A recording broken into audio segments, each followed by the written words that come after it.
सातारा जिल्ह्यातील कोरेगाव तालुक्यातील रेहमतपूर परिसरात वादळी वाऱ्याच्या प्रचंड तडाख्याने हजारो झाडे उडून पडली। यामुळे वीज वाहतूक करणाऱ्या तारा तुटून महावितरणचे प्रचंड मोठे नुकसान झाले आहे। तसेच रेहमतपूर कोरेगाव रस्त्यावर बोरिव नजीक झाडे पडल्यामुळे रेहमतपूर कोरेगाव वाहतूक पूर्णपणे बंद झाली होती। या वादळी वाऱ्यामुळे परिसरात अजून किती नुकसान झाले याची माहिती अजून उपलब्ध झाली नाही।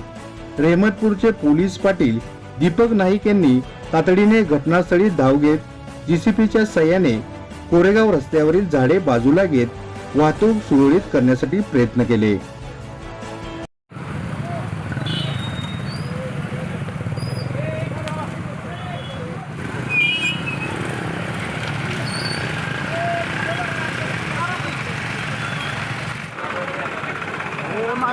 मागं सरका ही घसरलं म्हणजे पुरत आणखी